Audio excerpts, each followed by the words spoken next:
Bendiciones a todos y cada uno de mis hermanos. Saludamos a todos aquellos que se conectan con nosotros en la tarde de hoy, que siempre nos siguen y que nos acompañan desde diferentes lugares. Hoy quiero preguntarles, ¿es difícil para ti sentir agradecimiento? La Biblia dice en Colosenses 3 del 12 al 15. Por lo tanto, como escogidos de Dios, santos y amados, revístanse de afecto entrañable y de la bondad, humildad, amabilidad y paciencia, de modo que se toleren unos a otros y se perdonen si alguno tiene queja contra otro. Así como el Señor los perdonó, perdonen también ustedes. Por encima de todo, vístanse de amor, que es el vínculo perfecto, que gobierne en sus corazones la paz de Cristo, a la cual fueron llamados un solo cuerpo y sean agradecidos. Este pasaje parte de la carta a los Colosenses. El apóstol Pablo enumera una serie de cualidades que deben formar parte del carácter de un verdadero cristiano y menciona el amor, la paz, la paciencia, la benignidad, la mansedumbre y todas ellas parten del fruto del Espíritu. Les habla también del perdón y la misericordia, atributos intrínsecos del carácter de Dios. Y por último les dice, sed agradecidos. Una gratitud, una actitud de agradecimiento hacia Dios y hacia los demás es característica de crecimiento y madurez espiritual. Una señora caminaba con su hijita de 4 años por un mercado al aire libre, cuando la niña se detuvo frente a una de las mesas en las que se mostraban varias cajas llenas de naranjas. Mientras ella las contemplaba, el vendedor tomó una naranja de la mesa y se la regaló a la niña. ¿Qué dice a esto el señor tan amable?, preguntó la madre a la hija. La niña miró la naranja y luego se la dio de nuevo al hombre y le dijo, pélala. Bien pudiera parecer una gracia al proveer de una niña pequeña y tan simpática, pero ¿cuántas veces hemos actuado de esta manera con Dios? Quizás no lo hemos expresado con palabras, pero nuestra actitud ante las bendiciones del Señor refleja lo que nuestro corazón está diciendo. Eso es bueno, pero yo quisiera un poco más, un poco más. Es posible que en alguna ocasión te preguntes, ¿y por qué tengo que dar gracias? ¿Por qué tengo que dar gracias? Yo recuerdo hace muchos años, en mi primer viaje a España, yo siempre daba las gracias y me decían, ¿por qué das las gracias? Por todo. Y yo decía, porque así me enseñaron en mi casa a ser agradecida. Y esa formación es importante porque eso hace un carácter fuerte y eso hace que sea agradecida con el Señor, con todas las cosas y todas las bondades que Él tiene para mí. Bien pudiera ser que acabas de perder el empleo o quizás las noticias del médico no son buenas o a lo mejor alguna relación en la que tenías puestas todas tus ilusiones se rompió y tu corazón se destrozó, ¿verdad? Las razones por las que podríamos considerar que es difícil dar gracias son tantas como los problemas que nos afectan cada día. Sin embargo, si escudriñamos la Biblia, podemos encontrar muchas razones para estar agradecidos durante las situaciones más oscuras de nuestra vida. A pesar de nuestras pruebas, podemos ser agradecidos, primeramente porque a los que aman a Dios, todas las cosas les ayudan para bien. Podemos dar gracias por la inalterable bondad y misericordia de Dios. Podemos alabar a Jehová porque Él es bueno, porque para siempre es su misericordia. También porque podemos tener la seguridad de que somos más que vencedores en medio de aquel que nos amó. Porque Dios ha prometido, no te desampararé ni te dejaré. Porque si Dios es con nosotros, ¿quién contra nosotros? Y sobre todo porque ni siquiera la muerte tiene voluntad sobre nosotros, pues Jesucristo venció en la cruz y nos ha dado vida eterna. Más gracias sean dadas a Dios, que nos da victoria por medio de nuestro Señor Jesucristo. Quizás muchas veces pasemos por alto el hecho de que nuestro Padre nos provee de todo lo que necesitamos en todos los aspectos, material, físico y espiritual. De igual manera, ignoramos su protección y su cuidado. Hay muchas razones por las que debemos dar gracias a Dios. Debemos estar siempre conscientes de ellas en vez de quejarnos por lo que nos acontece. En lugar de molestarnos por las injusticias y los golpes de la vida, en vez de pedir más para nosotros, agradezcamos a Dios y a los demás y oremos por los demás, intercedamos por los demás. En vez de decir, pélala, como dijo aquella niña, digamos gracias. Muchas veces no es fácil, pues está en contra de nuestra naturaleza humana, pero si disponemos nuestro corazón a ser agradecidos y pedimos al Señor que nos ayude, llegará a ser una actitud normal en nuestra vida para la gloria de Dios. Seamos agradecidos. Si estamos enfermos, Señor, gracias porque tengo un lugar, porque tengo un médico, porque tengo una medicina, porque tengo quien me cuide. Gracias, Señor, en todo tiempo. Gracias si estamos felices. Gracias si estamos tristes. Gracias en la situación que nos encontremos. Gracias, Señor. Y esta tarde yo quiero decirte gracias, Señor, por lo que me has dado, por lo que me estás dando y por lo que me seguirás dando, Padre amado. Vamos a orar. Padre Santo, ayúdanos a reconocer todas las bendiciones que diariamente recibimos de ti y capacítanos para ser agradecidos aún en momentos en que las cosas no están marchando bien, Señor. Esto te lo pedimos en el nombre de nuestro Señor Jesucristo. Amén, Amén. amén y amén. Los dejo en compañía de nuestro amadísimo pastor, John Jairo. Amén. Amén, amén. Muy buenas tardes a todos, queridos hermanos, amigos que nos ven acá y allá y en cualquier lado donde podemos llegar. Gracias a Dios a través de estas plataformas que son bien útiles para esto, porque ese es nuestro objetivo, llevar la palabra por donde sea, quien sea, como sea. Insta a todo tiempo y fuera de tiempo, dice la palabra de Dios. Y entonces, pues eso es lo que hacemos, obedecer a lo que Él dice, porque en esa obediencia, cuando nos aplicamos Esta cobija es para a la su que ya palabra, la vela. pues entonces podemos entender Voy a cómo es cambiar de que tendiósico funciona hoy la voluntad de Dios en porque nuestras vidas, pero además recibimos bendiciones que a veces ni siquiera nos damos cuenta, pero es una realidad, hermano. Y a propósito de la voluntad de Dios, hace 8 días comencé esta miniserie o serie, como la quieras, eh, donde dice, ¿cuál es la voluntad de Dios para mí? ¿Tú sabes cuál es la voluntad de Dios para ti? Eh, es importante saber qué es lo que Dios quiere, qué es lo que Dios espera, qué es lo que Dios ha hecho, y por eso también es importante conocer de qué se trata, quién es nuestro Dios, aquel que decimos que creemos, el Dios que enseña la Biblia, y conocerlo y poder disfrutar de todo esto que el Señor quiere enseñarnos. Y la enseñanza, esta serie está con base en los 10 mandamientos, porque los 10 mandamientos, hermano, aunque nosotros no vivimos por la ley, y esa no es la intención de los 10 mandamientos, de que vivamos, es decir, practicando normas y leyes y no nos salgamos ni a una ni a otra, sino que a través de la ley primero conocemos a Dios, conocemos su carácter, conocemos su deseo, conocemos quién es Él, conocemos quiénes somos nosotros y en qué estado estamos y cómo relacionarnos con los demás. Entonces, esto nos puede dar mucha orientación sobre cuál es la voluntad de Dios para nosotros. Y por eso es importante que tengamos en cuenta todo lo que el Señor nos dice, porque quiero decirle, la palabra de Dios todas es ley. Lo que Dios dice se cumple, lo que Dios dice se hace, independientemente de si la gente lo cree o no lo cree. Amén. Y hoy vamos a empezar entonces con el primer mandamiento. Y el primer mandamiento dice, yo soy Jehová tu Dios. Como ves, eso es una declaración contundente, una declaración soberana, una declaración que no admite peros, que no admite interpretaciones, sino que es una declaración definitiva donde Dios dice, yo soy tu Dios, yo soy tu Dios.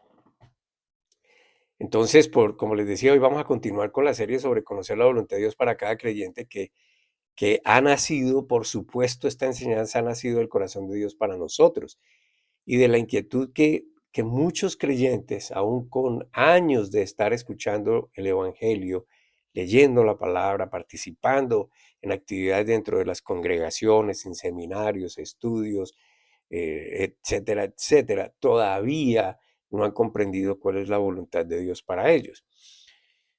Entonces, la charla de hoy, la enseñanza, quiero dejar claro no tiene la intención de señalar a nadie, sino más bien de dar claridad sobre cómo encontrar en el estudio de la Biblia, en la palabra de Dios, lo que Dios desea para nosotros, lo que Él quiere en cuanto a reflejar su gloria a través del cuerpo de creyentes por medio de la distribución de los dones y sobre todo la principal obra que es la aplicación de sus enseñanzas en la propia vida para que realmente haya una transformación del carácter de cada persona, porque esa es la intención, ¿sí? Eso es lo que Dios quiere. O sea, ya no hagan como ustedes solían hacer, ya no hagan como el mundo hace.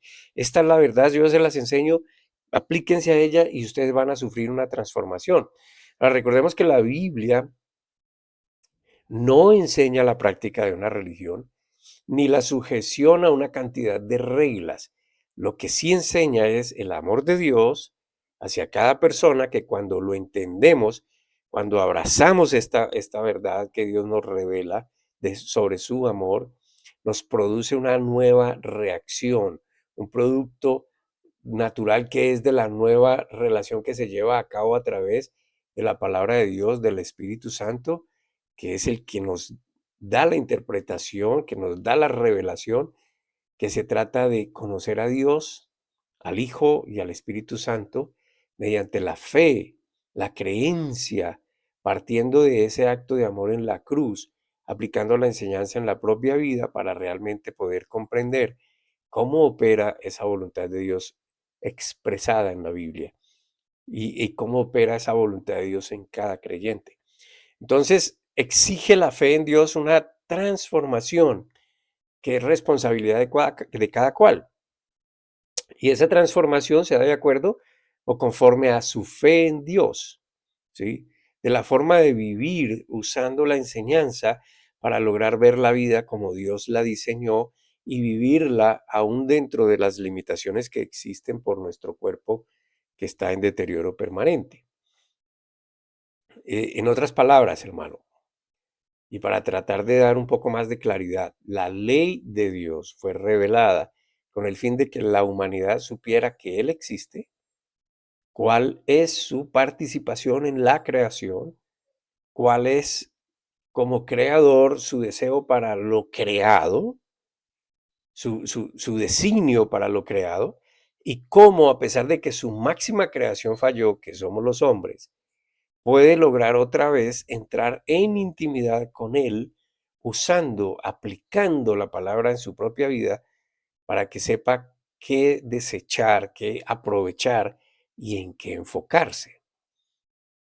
Por eso usted lee en Romanos capítulo 12, versículo 2, dice, Romanos 12:2 dice, no se amolden al mundo actual, sino sean transformados mediante la renovación de su mente.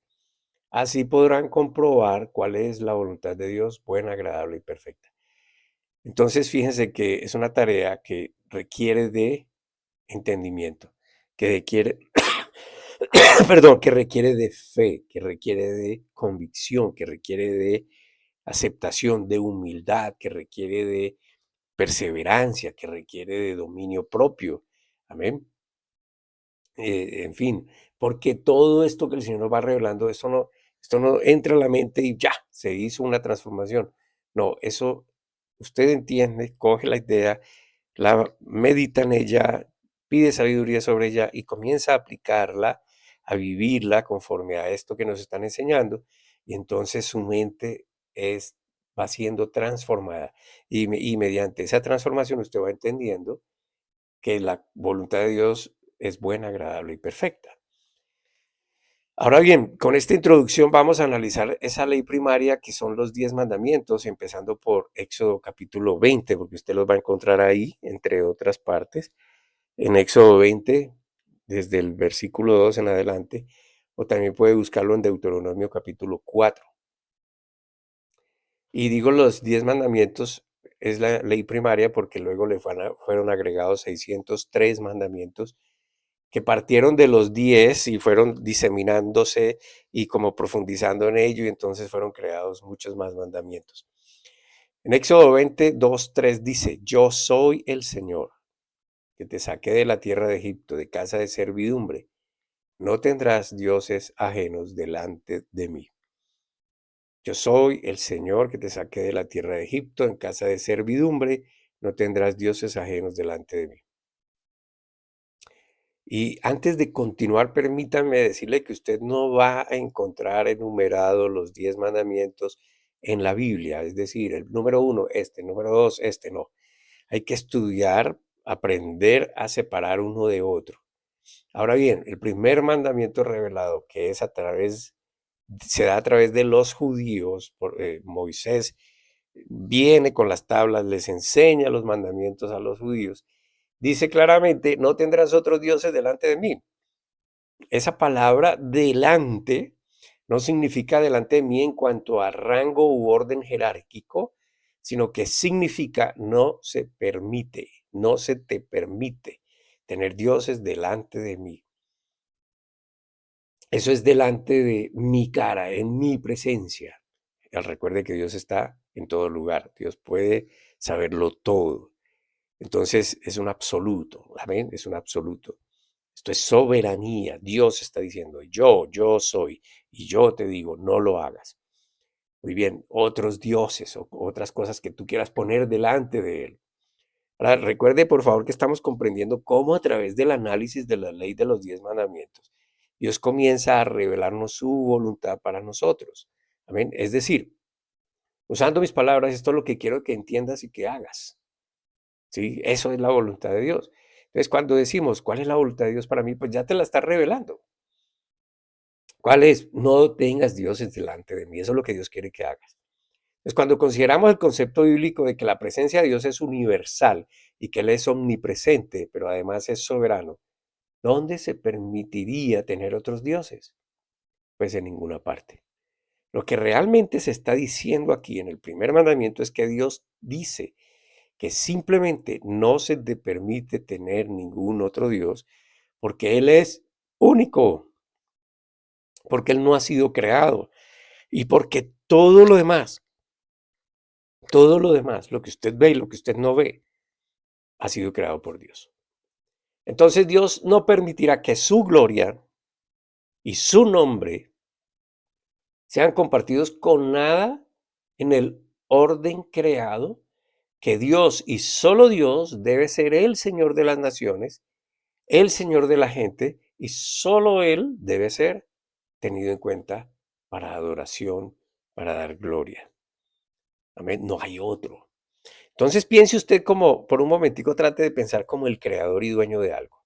Usted piensa, usted hace, usted tiene sabiduría, usted aplica su sabiduría en lo que hace, usted sabe cómo funciona, para qué lo hizo, usted sabe para qué lo creó, cómo lo creó, cuál es su ciencia, cuál es su funcionamiento, su identidad refleja, y queda, la identidad del creador queda reflejada en lo que él ha creado. ¿Permitiría usted como creador que otra persona se atribuya su creación?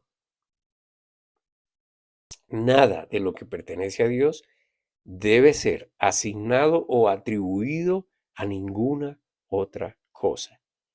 Ahora bien, ¿qué pertenece a Dios? Omnisciencia, omnipresencia, amor, dominio propio, misericordia, justicia, juicio, equidad, bondad, paternidad, etcétera, etcétera. Entonces, nada de esto se le puede colocar a otro. Ahora bien, y quiero adelantarme un poco a manera de introducción de los primeros 4 mandamientos que siguen, de los otros 3 que siguen. El mensaje de Dios es claro en cuanto a cómo quiere, y esa es su voluntad, que los hombres se relacionen con Él. ¿Esto qué debe incluir? Pues debe incluir reverencia, adoración, confianza, acción de gracias, por cuanto hay conocimiento de Dios, porque se debería llegar al entendimiento de lo que Él es y de lo que Él quiere.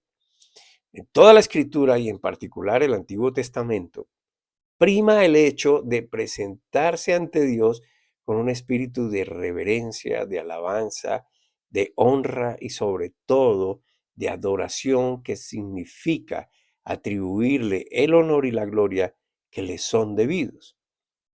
Ahora está claro que lo que observamos tanto en el primer mandamiento como en el segundo y el tercer mandamiento es una prohibición determinada contra cualquier forma de idolatría. Y solo para dar un ejemplo de la gravedad que es ante Dios, creador de todas las cosas, el fijarse en otra clase de Dios, solo basta con analizar lo que pasó con el pueblo de Israel. Israel tuvo en su historia, en el Antiguo Testamento, el problema con el coqueteo constante con los ídolos. El primer capítulo de Romanos, y téngalo en cuenta porque esto lo vamos a seguir usando de aquí en adelante en esta clase de enseñanza. El primer capítulo de Romanos lo invito a que lo lea, que está en el Nuevo Testamento. El apóstol Pablo enseña que el pecado fundamental, primordial, no solo de Israel, sino de toda la humanidad, es el pecado de la idolatría, por el cual la gloria de Dios, la gloria que le pertenece exclusivamente a Él, es cambiada por una mentira y la gente empieza a adorar y servir a la criatura, a lo creado, en lugar de al Creador. Es la adoración de criaturas, de lo creado, lo que está en el corazón de la idolatría. Y debemos tener cuidado aquí porque tenemos una tendencia a pensar en la idolatría simplemente en términos de inclinarse ante un ídolo, como el becerro de oro en el caso del pueblo de Israel, o a la madre tierra, o algo así en términos muy primitivos. La idolatría ocurre cuando cualquier atributo de Dios mismo es despojado de su gloria y reemplazamos al Dios bíblico con un Dios que nosotros creamos a nuestra propia imagen. Amén. Por ejemplo, cuando vemos la revelación del carácter de Dios y vemos que su naturaleza es totalmente santa, o sea, que es un Dios recto, puro, que no conoce el pecado, que sabe que existe el pecado, pero que no ha vivido el pecado, que no lo ha practicado, ni siquiera lo contempla. Amén. Que Él es un Dios de justicia, así como un Dios de misericordia. Que Él es un Dios de ira, así como un Dios de gracia y un Dios de amor. Y todos estos atributos que son parte de lo que Él es. Por ejemplo, si empezamos a contemplar estos aspectos y a articular un concepto de Dios despojándolo de su soberanía, de su santidad, o lo despojamos de su omnipotencia o de su inmutabilidad, lo que nosotros estamos haciendo en realidad es cambiar la gloria de Dios y la verdad de Dios por una gran mentira.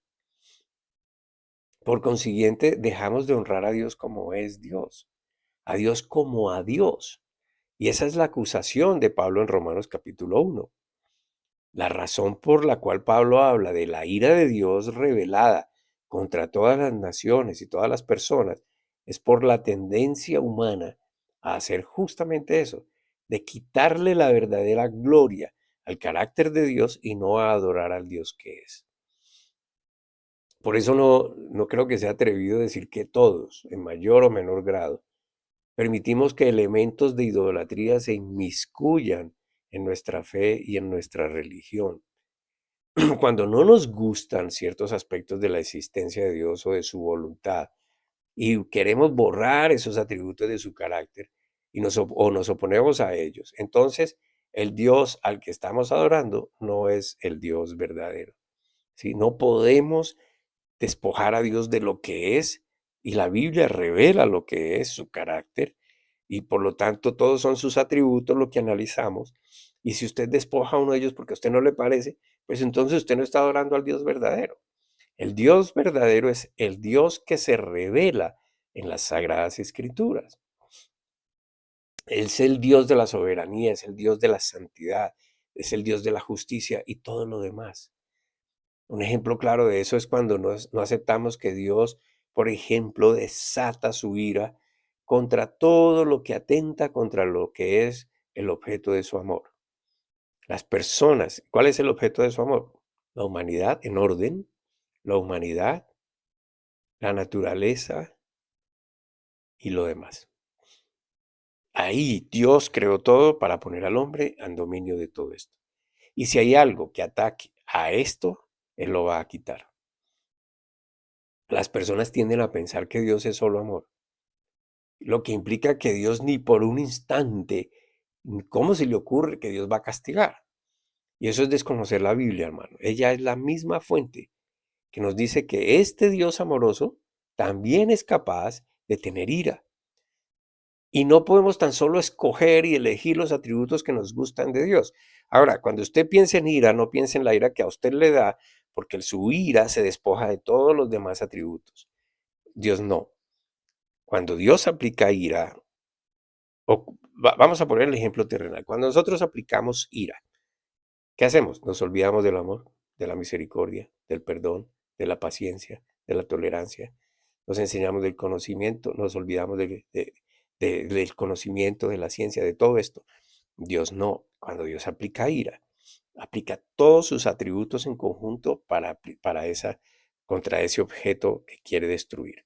¿Por qué? Porque Él ya sabe que es la mejor manera. ¿Por qué lo hace? Él ya sabe que ya agotó los recursos, Él ya sabe, etcétera, etcétera, etcétera. ¿Ven? Nosotros no. Entonces, cuando usted piensa en ira, no piensa en su ira, sino entienda cómo funciona la ira de Dios. Por otro lado, el conocimiento de Dios a través de la ley y las escrituras nos debería llevar a experimentar confianza en Él por encima de cualquier persona o cosa o de cualquier circunstancia en este mundo. Eh, ¿Qué quiero decir con esto? Si usted entiende lo que Dios ha hecho por usted, el plan de Dios que se desarrolló todo a través de la cruz, en la muerte y resurrección, lo que Él vino a mostrarnos, lo que Él quiso que entendiéramos y conociéramos de Él, pues usted empieza a relacionarse con esa persona porque sabe cuánto Él lo ama. Y entonces al relacionarse con Él, y esto es a través de la palabra que es revelada por Él, y ahí está revelando su carácter, entonces usted sabe y experimenta esa confianza por encima de cualquier cosa que le suceda, porque usted sabe que su vida ya está en sus manos y usted sabe que lo que pase con usted, Él, Él tiene control.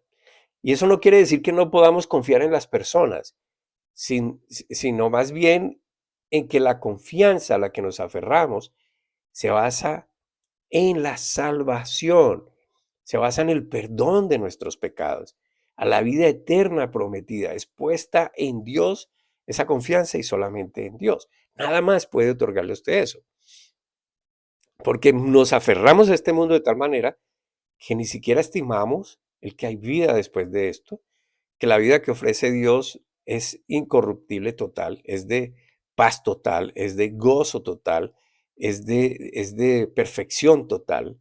Y entonces, como no conocemos sino esta vida, pues nos aferramos a ella. Y si algo malo nos sucede, Dios nos abandonó.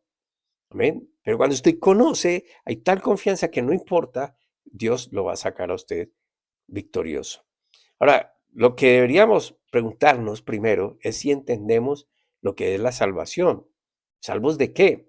Y luego deberíamos preguntarnos si conocemos lo que Dios hizo para otorgarnos esa salvación y si creemos en lo que nos revela la Escritura o si confiamos solamente en nuestro propio esfuerzo, en nuestros propios procedimientos religiosos, en nuestras propias obras, en nuestra propia sabiduría.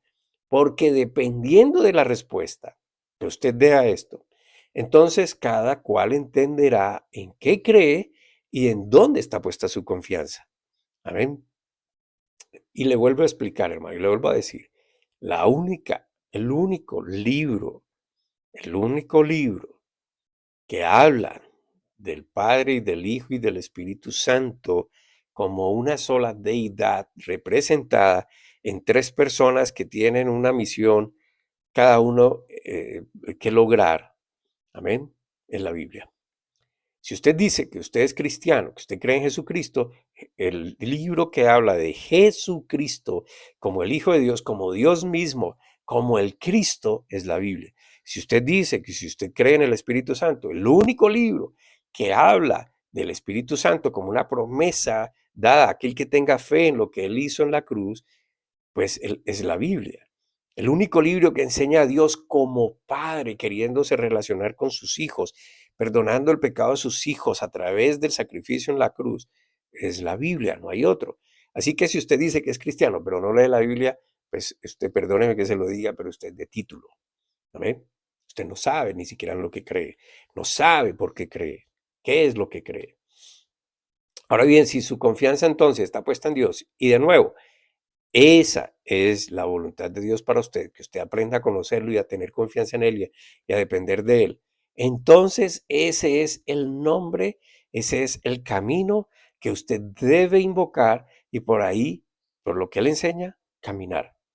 Invocar significa llamar. Amén. Entonces, ¿a quién llama usted cuando necesita consuelo?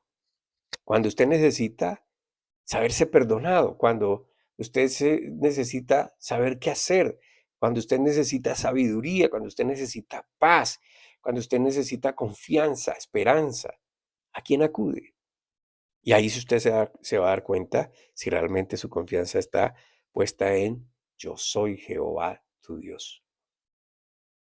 Si decimos que creemos en Dios, y que confiamos en Dios y que adoramos a Dios, pero luego apelamos a las estrellas o a nuestros antepasados o a algún otro organismo para que nos redima, no estamos siguiendo la voluntad de Dios.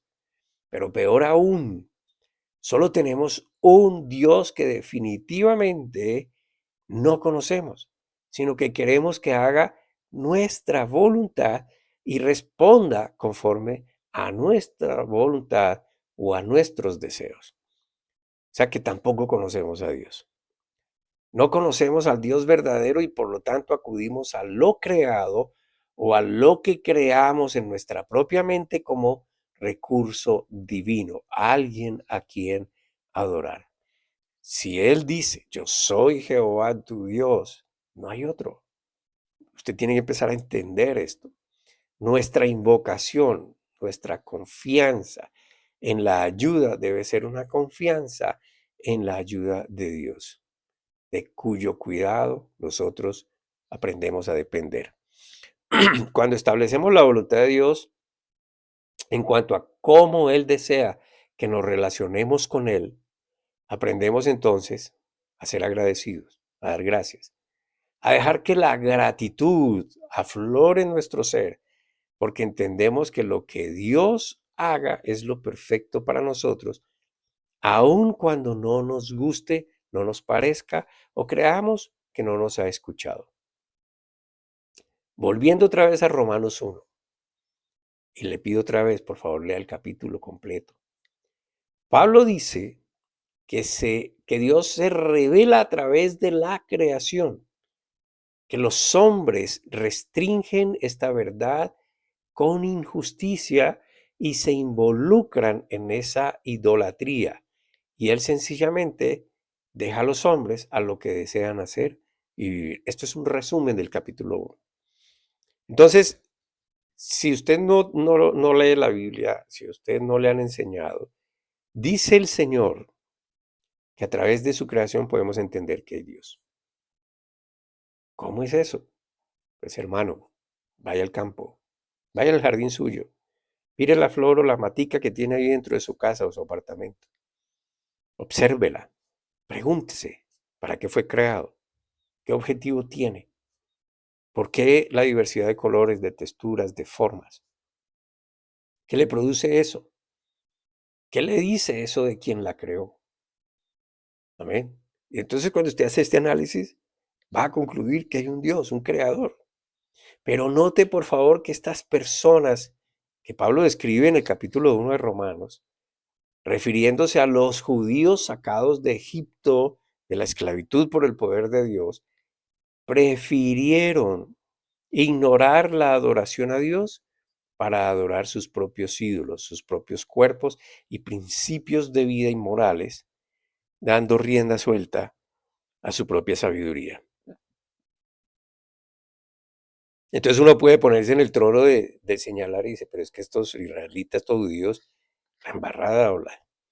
Nosotros somos iguales. Está escrito porque para que nos demos cuenta que a veces hacemos lo mismo. ¿A quién acudimos? ¿Cuál es nuestro primer recurso? ¿En qué pensamos? ¿A quién adoramos? ¿Somos agradecidos? ¿Entendemos que hay un Dios, que Él merece toda la gloria y la honra? Estos hombres israelitas, judíos, que fueron sacados de Egipto, tampoco fueron agradecidos, porque ellos murmuraron contra Dios. Se quejaron por lo que estaban viviendo, que no era de su entero agrado, aun cuando nada les faltó. Se quejaron de su situación porque no era exactamente lo que ellos preferían. A veces nosotros albergamos en nuestros corazones la idea de que Dios no está siendo realmente justo, que merecemos mucho mejor condición que lo que que lo que estamos disfrutando hoy. Pensamos que el problema, en última instancia, reside en Dios y no nos concentramos, y es cuando ahí nos enfocamos, cuando le decimos que la culpa es de Dios, es porque nos estamos centrando en todos nuestros problemas, en todas nuestras dificultades, dejando el pensamiento libre de que Dios ha sido injusto con nosotros, olvidando que toda dádiva buena y perfecta que disfrutamos en esta vida proviene de Dios y que por cada beneficio que recibimos de su mano deberíamos responder rápidamente con acción de gracias, con alabanza y con honor. Entonces, podemos darnos cuenta aquí de cómo es que nosotros también hoy respondemos a esto. Porque la Biblia enseña que todo don perfecto y buena dádiva proviene de Dios. Todo lo bueno proviene de Dios. Amén. Si usted tiene vida, proviene de Dios. Si usted tiene familia, proviene de Dios. Si usted tiene amor, proviene de Dios. Si usted tiene paz, proviene de Dios. Si usted tiene donde vivir, proviene de Dios. Y etcétera, etcétera, etcétera. ¿Cuántas veces usted agradece a Dios por todo? ¿Cuántas veces usted levanta sus brazos a alabarlo y a exaltarlo y a decirle lo bueno y bondadoso que ha sido? ¿Cuánto tiempo usted dedica a Dios en el día para relacionarse con Él y charlar con Él?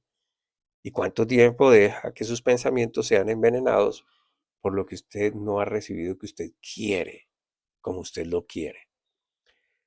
Permítame dejarle estas inquietudes hoy para que mediten en ello. ¿Qué tan importante es para usted en su vida diaria el no poner absolutamente nada antes que a Dios?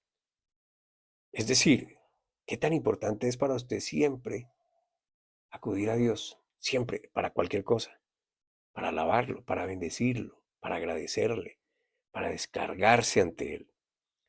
¿Qué tan importante es para usted vivir toda su vida en la presencia de Dios, bajo la autoridad de Dios, para su gloria?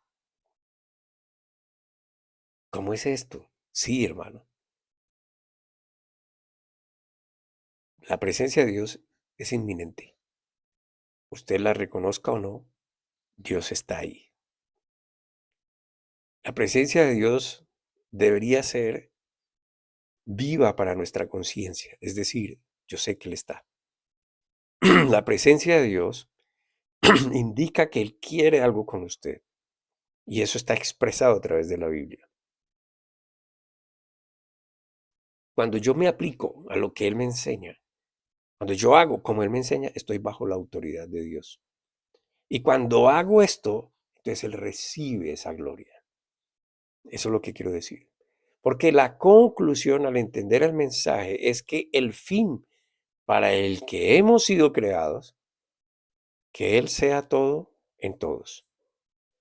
No fuimos creados simplemente para nuestra labor, para nuestro trabajo, para nuestra salud, para nuestra felicidad, para nuestros matrimonios, para nuestras relaciones humanas. Todo eso forma parte de las riquezas de la vida tal como nosotros la conocemos. Pero el fin último para el que usted fue creado, para el que yo fui creado, es para glorificar a Dios, para que Dios a través nuestro se manifieste y los demás lo conozcan. Él recibe esa gloria. Esa es nuestra misión. Así usted lo crea o no lo crea, así usted lo entienda o no lo entienda.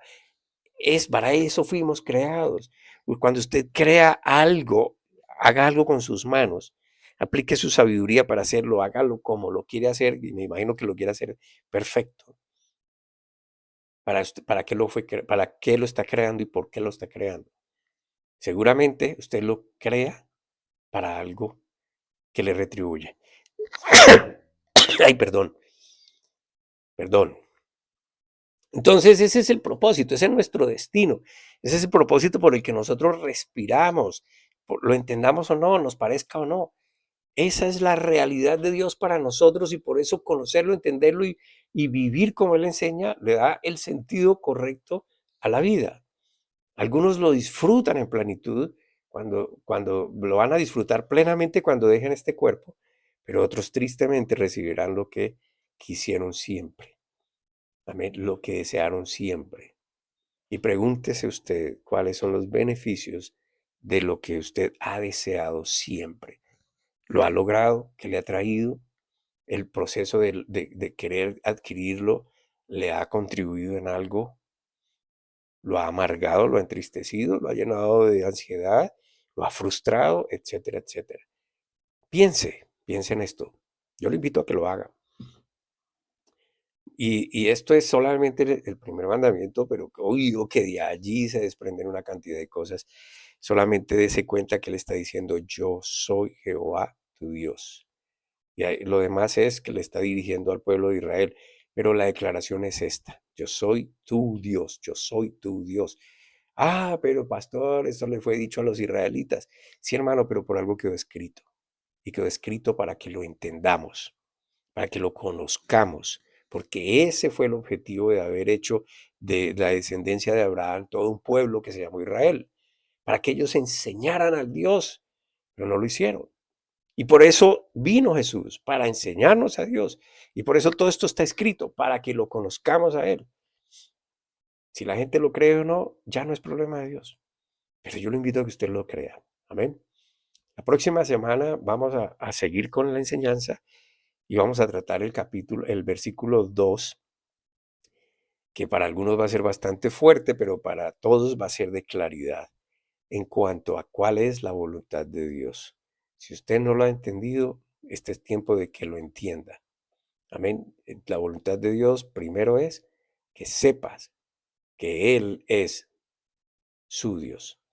Si tiene la bondad de ayudarnos y cree en lo que el Señor ofrece, cuando usted se ocupa del ministerio, de que la predica de la palabra de Dios siga expandiéndose, pues le damos gracias.